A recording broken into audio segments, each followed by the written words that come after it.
GS হিসেবে নির্বাচিত হওয়া এটা ব্যক্তি ফরহাদ কিংবা ছাত্র শিবিরের ঢাকা বিশ্ববিদ্যালয়ের সভাপতি ফরহাদের কোনো অর্জন না। এটা ঢাকা বিশ্ববিদ্যালয়ের সকল শিক্ষার্থীদের মতামতের ভিত্তিতে প্রদত্তকে আমানতের দায়ভার আমার উপর মূলত। এটি ব্যক্তি ফরহাদ কিংবা ছাত্র শিবিরের ঢাকা বিশ্ববিদ্যালয়ের সভাপতি ফরহাদের বিজয় হিসেবে দেখবার কোনো সুযোগ আমার কাছে আমি ব্যক্তিগতভাবে মনে করি না। বরং এটি আমার কাছে মনে হয় ঢাকা বিশ্ববিদ্যালয়ের সকল শিক্ষার্থীদের প্রতিনিধিত্ব করা এবং সকল শিক্ষার্থীদের যে বিশাল আমানত আমাদের উপর অর্পিত হয়েছে সেই আমানতের একটি ঘোষণা এটি। এবং এই কারণে ঢাকা বিশ্ববিদ্যালয়ের সকল শিক্ষার্থীর প্রতি আজকে থেকে আমার বিনীত অনুরোধ থাকবে,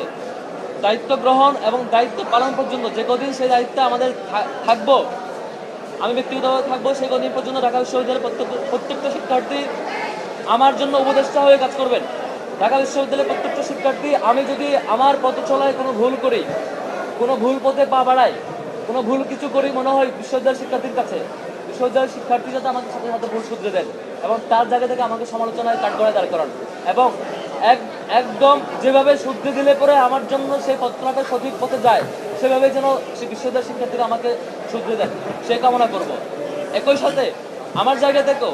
এই যে বিশাল আমানত, বিশ্ববিদ্যালয়ের শিক্ষার্থীদের প্রত্যাশা পূরণের জন্য, শিক্ষার্থীদের অধিকার বাস্তবায়নের জন্য যে বিশাল আমানত, আল্লাহ রাব্বুল আলামিনের কাছে দোয়া করি